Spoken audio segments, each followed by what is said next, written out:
Boa tarde a todos, me chamo Magno Formiga, eu sou fisioterapeuta, especialista em fisioterapia cardiopulmonar, eu atuo nessa área de cardiovascular e respiratória por um tempo já, fico feliz pelo convite da Comotifísio de fazer parte desse evento que transcorreu tão bem no decorrer desses dias, e hoje eu estou aqui para falar um pouco sobre o treinamento com restrição do fluxo sanguíneo em DPOC, essa que é uma técnica que é já bastante utilizada em educação física, e foi introduzida na área de fisioterapia através ali dos nossos setores de ortopedia, traumato, porém hoje eu estou aqui para provocá-los um pouco e tentar pensar sobre a aplicação dessa técnica no ambiente cardiopulmonar, mais especificamente no paciente que tem DPOC.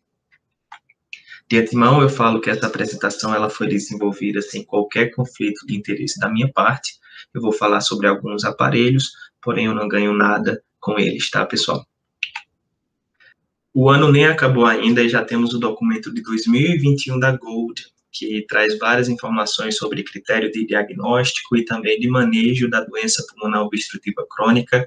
Esse texto que vocês estão vendo na tela é uma tradução livre, certo? Que eu fiz do documento original, e ele define a DPOC como uma doença comum, é uma doença bastante prevalente aqui no Brasil, inclusive, é uma doença prevenível e tratável, porém não curável. Nós não conseguimos curar DPOC uma vez que ela está instalada, porém nós conseguimos, enquanto fisioterapeutas, tratar esse paciente e devolver funcionalidade e dar uma melhor qualidade de vida para esse paciente. A DPOC ela é caracterizada por sintomas respiratórios persistentes e por uma limitação do fluxo aéreo que é causada geralmente por uma exposição significativa a partículas ou gases nocivos, principalmente aqueles de cigarro, mas também já existem relatos que a poluição do ar e também, claro, fatores genéticos podem ocasionar a DPOC. Porém, DPOC não é só pulmão. Eu sempre gosto de trazer essas engrenagens aqui do Wasserman, porque quando a gente pensa em um paciente com DPOC, inevitavelmente, nós pensamos no quesito ventilação e respiração. Porém, como a gente consegue ver aqui nessa imagem, nós somos feitos aí de várias engrenagens e de vários sistemas que são completamente integrados, né? Então, uma vez que essa ventilação, uma vez que essa respiração não ocorre de maneira adequada, vai afetar as demais engrenagens, como a circulação e, eventualmente, a engrenagem muscular, o nosso sistema muscular, e é desse componente que eu vou falar durante essa aula. Essa teia de aranha, bastante confusa, meio que tenta explicar um pouco como é que ocorre a disfunção muscular esquelética em DPOC, que é um achado bastante característico nessa população. Eu vou tentar brevemente falar sobre alguns fatores. Vamos começar aqui pela própria idade, né? Os pacientes com DPOC geralmente são mais velhos, e daí você já tem esse processo progressivo, um processo natural de perda de massa muscular, que conhecemos como sarcopenia. Então, esses pacientes com DPOC, eles vivenciam isso. Alguns pacientes com DPOC, eles também ainda não cessaram o cigarro. Então, traz a si todos aqueles efeitos deletérios do fumo, né? Outro problema gigante em DPOC, que às vezes é inclusive esquecido, é um quadro de má nutrição. Às vezes uma má nutrição severa, por dois aspectos específicos. O primeiro é porque pacientes com DPOC têm uma falta de apetite considerável. O segundo é que, por eles serem tão dispneicos, por eles apresentarem tanta sintomatologia, uma falta de ar tão importante, eles não conseguem sequer finalizar uma refeição adequadamente. Então, você aí acaba perdendo esses nutrientes, perdendo o combustível para o músculo. Outros aspectos são a inatividade crônica. Pacientes com DPOC, devido a essa sintomatologia, preferem ficar muito no sofá do que fazer algum tipo de exercício, porque eles sabem que vai ser puxado para eles, né? E a própria natureza da doença pulmonar obstrutiva crônica, ela é muito inflamatória. Você tem aí uma inflamação local nos pulmões, porém você também tem uma inflamação sistêmica e você tem um aumento considerável do estresse oxidativo. Tudo isso combinado, a quantidade de medicação que esses pacientes tomam, como corticosteroides, que impactam diretamente o músculo do paciente, você tem aí um cenário ideal para o que a gente chama de disfunção musculoesquelética da DPOC, que é caracterizada pela perda da massa muscular, é caracterizada pela mudança da proporção das fibras musculares. Então, você deixa de ter muitas fibras oxidativas, as fibras do tipo 1, e passa a ter fibras do tipo 2, e você também tem aí uma diminuição da síntese proteica muscular, e você também tem uma maior degradação dessa proteína muscular. Estudos clássicos como esse de Swallow em 2007 mostram justamente a importância da força e da função muscular periférica em termos até de sobrevivência desses indivíduos. Notem que eles estudaram vários pacientes com DPOC por 4 anos, acompanharam esses pacientes por 4 anos, e aqueles pacientes com DPOC que tinham aí uma força muscular de quadríceps reduzida, eles morreram mais. Então, notem que a força muscular do quadríceps, uma métrica tão simples, né, de ser avaliada, ela já se viu aí com um valor prognóstico altíssimo nesse entendimento. E daí sabemos também que existem vários relatos na literatura mostrando que pacientes com DPOC, eles exacerbam muito durante o ano, eles têm aí no mínimo umas 2 hospitalizações durante um ano, e toda vez que esse paciente exacerba e acaba sendo hospitalizado, ele acaba tendo aí uma deteriorização dessa função muscular periférica. Então, imagina, o paciente por si só por ter DPOC, ele já tem um problema de função muscular.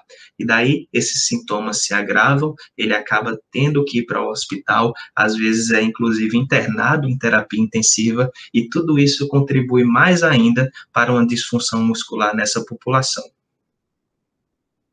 E daí nós temos todos os processos inflamatórios, processos de estresse oxidativo, temos processos estruturais, como essas mudanças de fibras que eu mencionei, tudo isso é agravado durante uma exacerbação, e após a exacerbação é difícil reverter tudo isso também.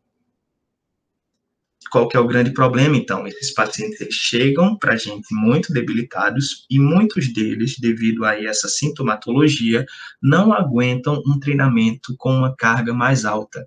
Porém, várias diretrizes, como a diretriz da American College of Sports Medicine, que ela praticamente fala quanto de carga é necessária para que o paciente consiga aí vivenciar alterações estruturais, alterações fisiológicas, alterações metabólicas que a gente espera, e ela sempre fala, olha, tem que ser no mínimo 70% de 1 RM, e os nossos pacientes não estão fazendo isso. Então, infelizmente, o que a gente vê é paciente com DPOC sendo reabilitado com cargas baixíssimas que talvez não sejam suficientes para produzir ganhos significativos em termos de força e de hipertrofia.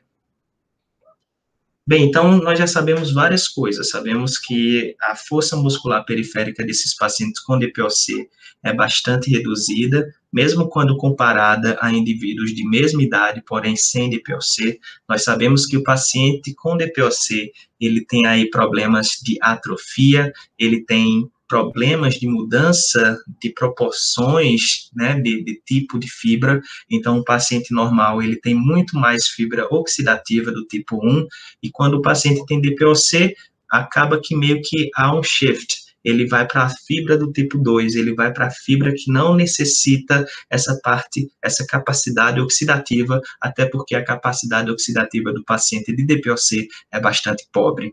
E, além de tudo isso, o paciente com DPOC, ele também aí tem que lidar com a disfunção mitocondrial. Então, a nível celular, esse paciente está sofrendo. O que é que a gente pode fazer, então, já que esse paciente não está conseguindo treinar com cargas adequadas, a fim de restituir esse músculo que foi perdido? E daí entramos com o treinamento com restrição de fluxo sanguíneo. Bem, o treinamento com restrição do fluxo sanguíneo está ganhando bastante atenção, como eu falei previamente, e ele pode ser bastante útil e servir como alternativa para alguns pacientes com DPOC. Mas antes de eu falar especificamente da população DPOC, eu gostaria de discutir um pouco como é que essa técnica é realizada para começo de conversa. A técnica ela é chamada de treinamento com restrição do fluxo sanguíneo, porém alguns autores também chamam de treinamento com oclusão vascular, outros autores vão chamar de treinamento Kaatsu. Então existem diversos nomes na literatura, se você precisar ir procurar algum estudo sobre esse tema, certo?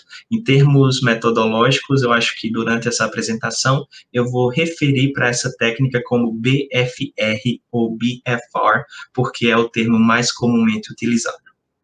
A técnica nada mais é do que restringir parcialmente o fluxo arterial e totalmente o fluxo venoso na musculatura trabalhada durante o exercício. Então, nota que a gente aplica um manguito ou um torniquete que vai exercer uma pressão externa na região mais proximal dos membros superiores e ou inferiores. Então, não importa se você quiser treinar o braço ou se você quiser treinar a perna, você consegue trabalhar com essa técnica. Notem também que a restrição do fluxo arterial ela é apenas parcial. É necessário que ainda exista um fluxo arterial ali naquele membro que está sendo exercitado, tá? A gente não restringe completamente, não há uma oclusão total. São vários os artigos que mostram diferentes métodos e diferentes protocolos e como é que você pode realizar essa técnica de maneira segura, porém esse é um dos meus preferidos e eu estou colocando aqui só para referência, porque ele destrincha bem bonitinho tudo que você precisa saber sobre essa técnica. Resumidamente, você pode utilizar diversos instrumentos, desde os mais simples até mais modernos e tecnológicos, dispositivos simples como um garrote, por exemplo, de plástico, ou até o seu próprio esfigmomamômetro, que você utiliza para aferir a pressão arterial do seu paciente.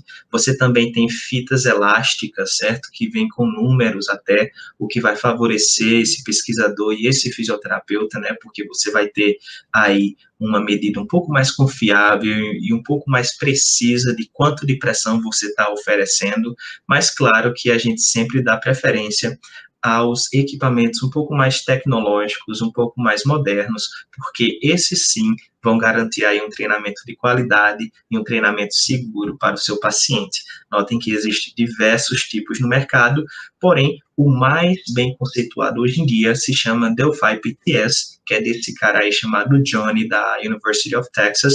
Já tive a oportunidade de trabalhar com ele.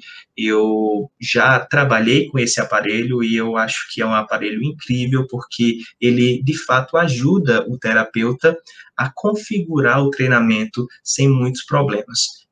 Eu vou mostrar um vídeo no próximo slide que ilustra como é que essa técnica é realizada.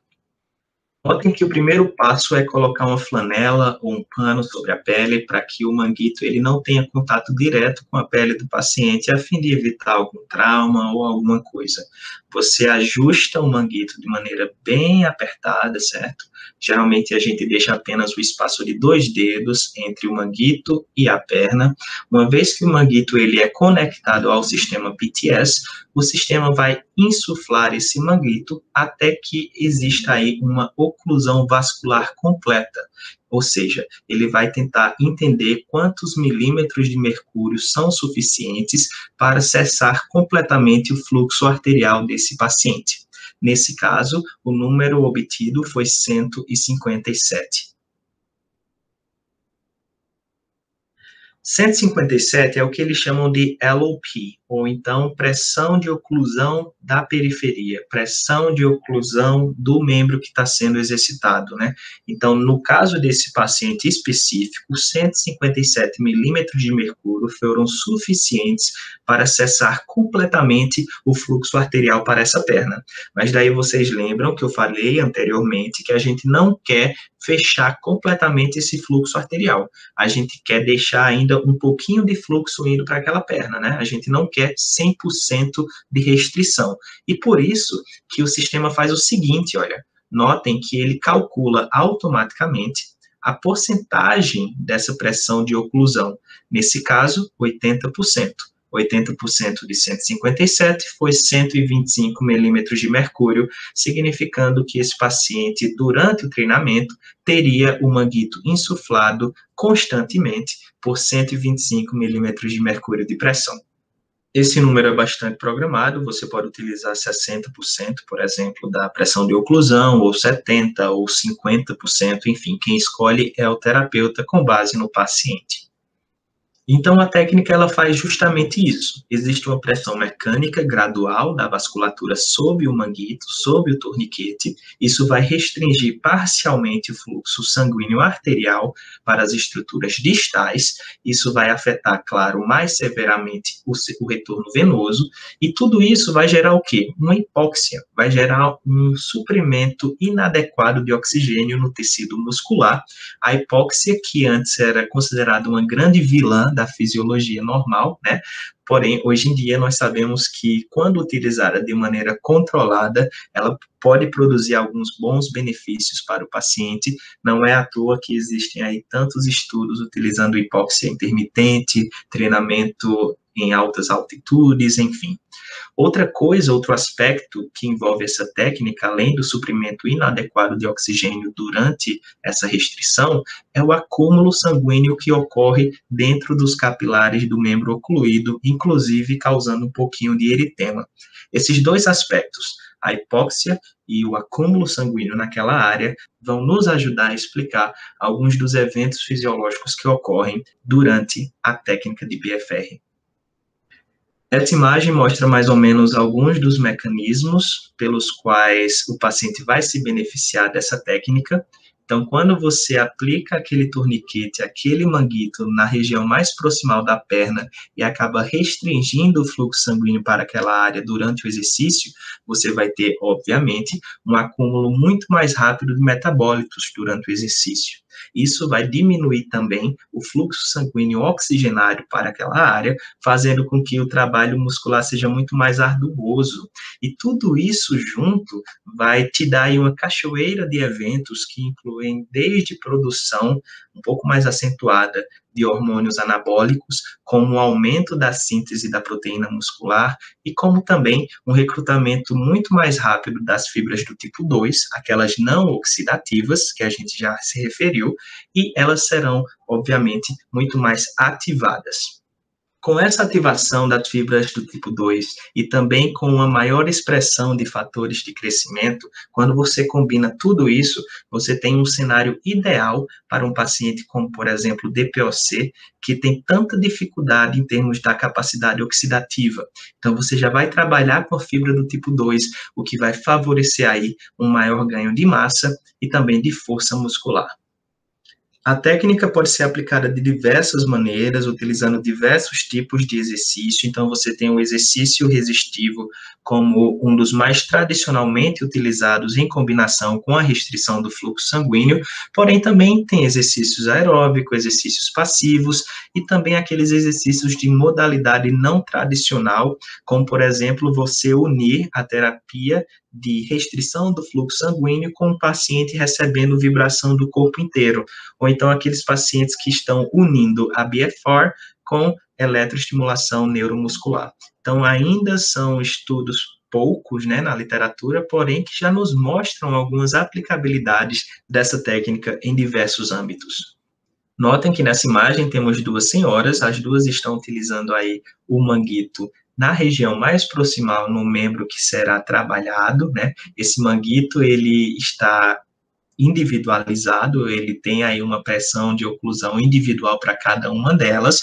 Notem também que a carga utilizada é uma carga leve, nós nunca utilizamos essa técnica com cargas altas, já é algo bastante estabelecido na literatura, que quando o paciente consegue realizar um exercício de carga alta, que ele o faça. O exercício de alta intensidade continua sendo o protagonista. Porém, quando pacientes como pacientes de DPOC talvez não consigam atingir um exercício de alta intensidade, aí sim entra a restrição do fluxo sanguíneo como alternativa. A gente oferece ao paciente cargas baixas, porém a pressão exercida nessa vasculatura vai ajudar a estressar suficientemente esse membro e daí gerar todas aquelas alterações que nós tanto desejamos no paciente.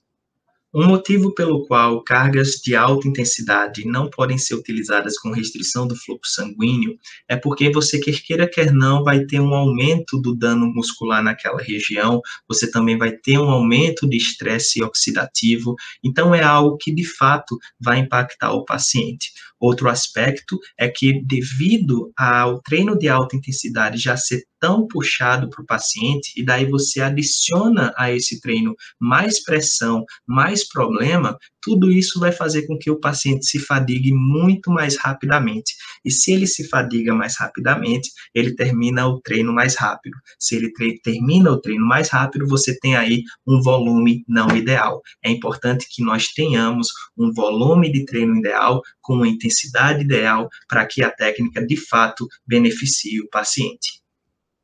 E daí o que não faltam são revisões sistemáticas com meta-análise que analisam os efeitos do treinamento com restrição do fluxo sanguíneo em vários desfechos, principalmente no desfecho força muscular e no desfecho hipertrofia. Essa daqui, publicada na Sports Medicine em 2019, mostrou os efeitos desse tipo de técnica em idosos. E ele nos ajuda a contar essa história que eu acabei de falar nos slides anteriores. Se o paciente consegue fazer treinamento com alta intensidade, é melhor que ele o faça. Nesse caso, o treinamento com alta intensidade foi superior ao treinamento com baixa intensidade, porém com restrição. Não é verdade? Agora, quando nós vemos esse outro gráfico em floresta, onde existiram dois grupos. Um grupo, ele fez aí um trabalho de baixa intensidade, e o outro grupo fez um trabalho de baixa intensidade, porém com a restrição do fluxo sanguíneo. Aquele que teve o fluxo sanguíneo restringido teve aí melhores ganhos em termos de massa e de hipertrofia. Novamente, se você pode fazer com que o seu paciente trabalhe em alta intensidade, é melhor que ele trabalhe em alta intensidade.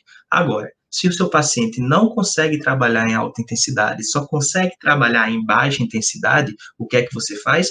Você aplica um manguito, pelo menos é o que esse estudo está mostrando aqui, essa meta-análise está mostrando em termos de idosos, você aplica um manguito, uma certa pressão de oclusão, e daí deixa ele treinar com baixa intensidade, porque a restrição vai fornecer o estresse adicional para que a gente consiga resultar aí em melhores desfechos.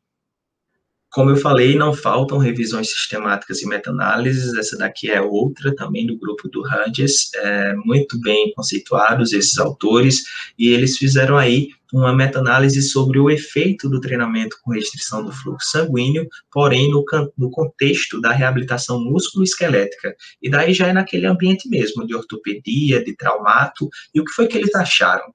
Notem que nesse gráfico em floresta, a mesma história acontece. São dois grupos, um grupo realiza treinamento de baixa intensidade e o outro realiza treinamento de baixa intensidade, porém com a BFR. Aquele grupo que recebeu a restrição do fluxo sanguíneo teve melhores desfechos.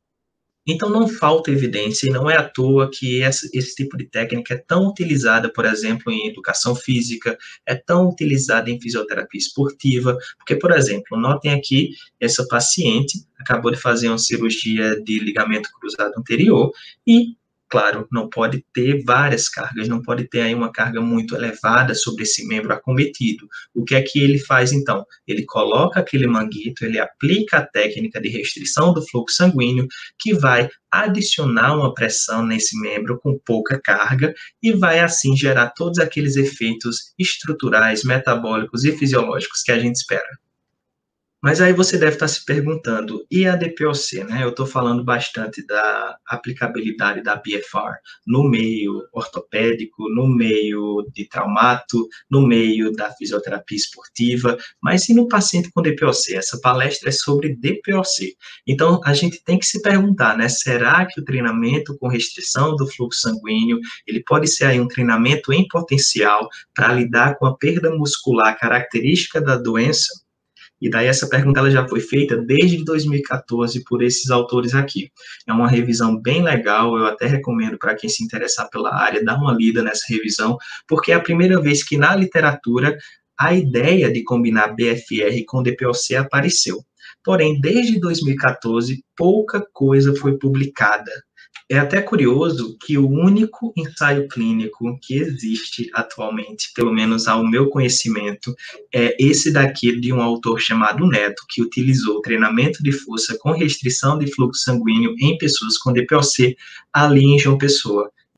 Esse documento ele ainda não foi publicado em qualquer jornal acadêmico, porém, através do repositório de teses da UFPB, eu consegui fazer o download do documento na íntegra para conseguir destrinchar aqui para vocês. Neto, em seu estudo, separou os participantes em 3 grupos.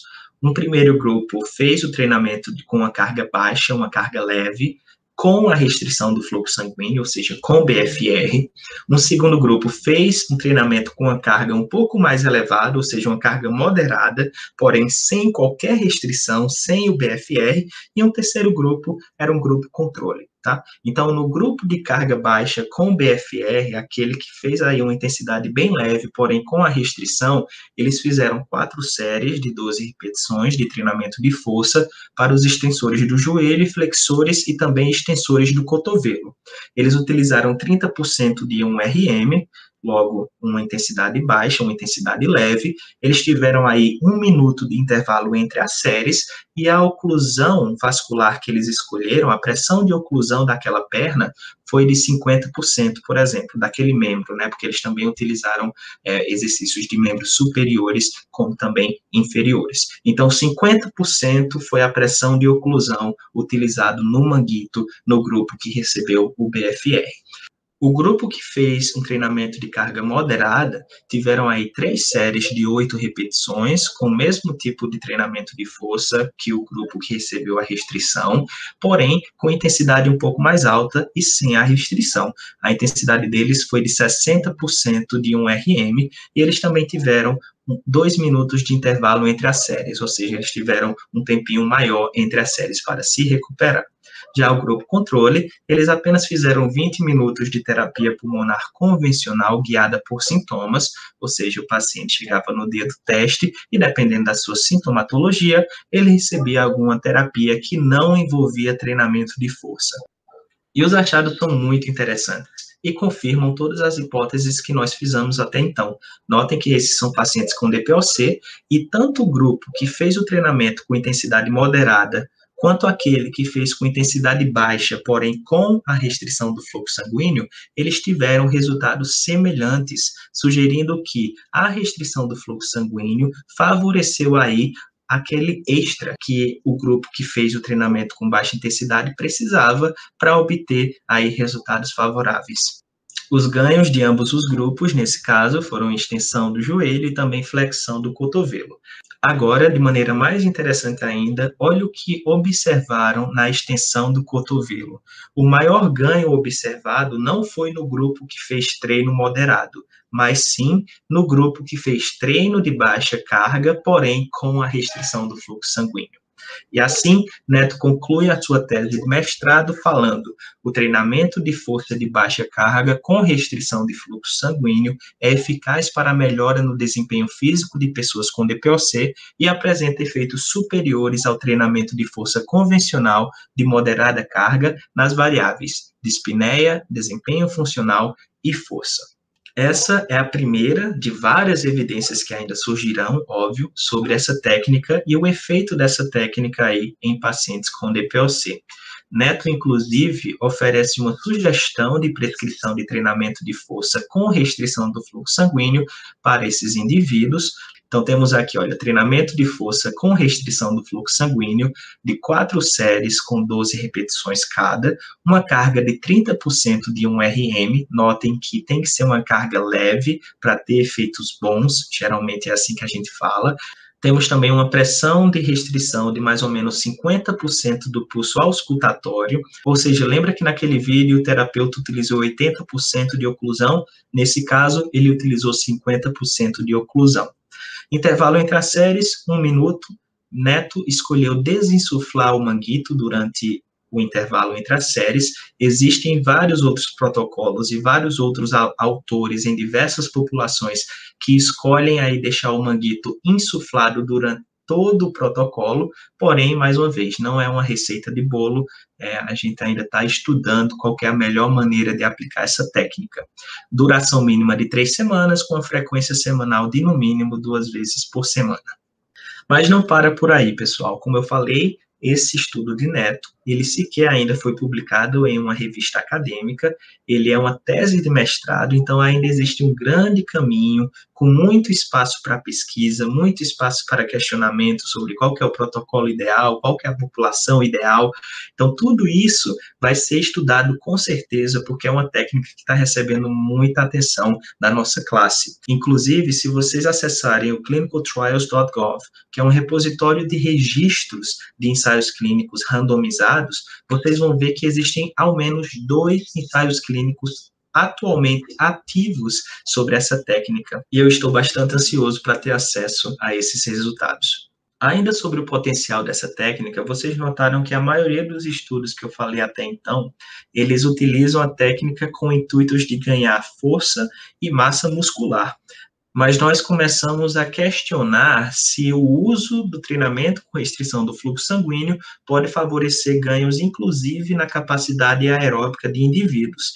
E assim nós investigamos e publicamos esse estudo agora em agosto, no Jornal Internacional de Fisioterapia Esportiva, no qual nós analisamos o efeito do treinamento aeróbico com ou sem restrição do fluxo sanguíneo na capacidade aeróbica de indivíduos saudáveis e adultos. Foi uma revisão sistemática com meta-análise. Tivemos um número de 121 participantes, a maioria homens, de idade 23,5, desvio padrão de 4,1. Notem que nós não excluímos idosos, apenas não existiam estudos com idosos para serem incluídos na nossa pesquisa. Para basear a discussão do artigo e tentar explicar fisiologicamente como o treinamento com restrição do fluxo sanguíneo vai favorecer aí melhores ganhos de capacidade aeróbica nesses indivíduos, nós utilizamos a famosa equação de Fick. Então, temos aqui, olha, o exercício aeróbico com a restrição do fluxo sanguíneo, quando você aplica essa pressão no manguito, óbvio que o fluxo sanguíneo arterial e o retorno venoso, eles baixam, isso vai aí favorecer e contribuir para um aumento da frequência cardíaca, um aumento da hipóxia e também do acúmulo de metabólitos naquela região, possivelmente aumentando também a ventilação minuto desse paciente, aumentando a angiogênese, aumentando fatores de crescimento. Então, tudo isso é enquanto o manguito ainda está insuflado. Só isso já pode, de alguma maneira, facilitar um aumento ou uma melhora nesse consumo de oxigênio do indivíduo. Tudo isso ocorre durante, porém também existem alguns efeitos depois, após o manguito ser desinsuflado. Uma vez que você para a BFR, você tem toda aquela reperfusão. O fluxo arterial e também o retorno venoso voltam com tudo, favorecendo um aumento no volume sistólico, favorecendo uma maior tensão de cisalhamento. Você também tem mais óxido nítrico, você tem uma função endotelial um pouco mais melhorada e você tem, claro, uma diferença arteriovenosa de oxigênio também melhorada. Tudo isso combinado, você estaria aí apto a melhorar aí o consumo máximo de oxigênio do seu paciente. E aqui está o gráfico Floresta com os nossos achados, mostrando que os pacientes que fizeram treinamento aeróbico de baixa a moderada intensidade com restrição do fluxo sanguíneo, eles tiveram aí maiores ganhos no VO2 quando comparados àqueles que não tiveram a restrição do fluxo sanguíneo. E para confirmar também aquela história de que alta intensidade não combina com a restrição, nós não encontramos um efeito significativo do uso da BFR nos que tiveram um exercício aeróbico de alta intensidade nessa pesquisa. É muito importante falar de segurança, a gente tem que estar aí muito responsável no sentido de apenas aplicar essa técnica se de fato for seguro para o paciente. É óbvio que os fatores de risco devem ser avaliados previamente, você não vai querer aplicar essa técnica em um paciente que tem história de trombose venosa profunda, por exemplo, né? Então, o treinamento ele tem que ser curto e com baixa carga, a gente tem que evitar a hemostasia com torniquete, ou seja, a gente não quer que o fluxo arterial seja interrompido 100%, geralmente a gente fica ali entre 60% e 80%, e a técnica ela deve ser aplicada por pessoas que foram devidamente treinadas e que estão aptas a realizar esse manejo. Esse foi outro estudo que publicamos agora sobre a segurança do treinamento com restrição do fluxo sanguíneo em hipertensos, e a gente sabe que vários pacientes com DPOC também têm hipertensão. A gente queria saber se havia aí algum problema em termos de pressão arterial pós-exercício com BFR. E daí fizemos essa meta-análise que foi publicada e também discutimos algumas aplicações em potencial dessa técnica no cuidado ortopédico.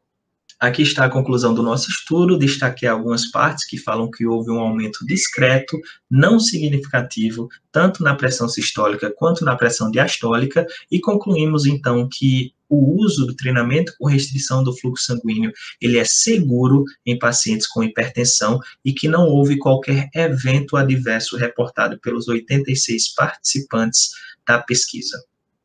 Eu concluo a minha apresentação falando que o treinamento com restrição do fluxo sanguíneo, ele pode ser utilizado em vários setores de atenção, ele pode ser utilizado no setor hospitalar, no setor ambulatorial, ele pode ser utilizado até no setor domiciliar, certo, no home care, porém, se o seu paciente, mais uma vez, puder realizar treinamentos de alta intensidade, é preferível que ele o faça. Agora, se ele não consegue fazer o treinamento de alta intensidade, o treinamento com restrição do fluxo sanguíneo talvez seja uma ótima alternativa. É isso, pessoal. Muito obrigado pela atenção. Eu espero que vocês tenham gostado da palestra. Eu espero que esse assunto tenha provocado vocês um pouco. E eu gostaria de aproveitar para agradecer à Comissão Científica do Comutifísio pelo convite. Aqui está o meu contato, caso surja alguma dúvida. Obrigado.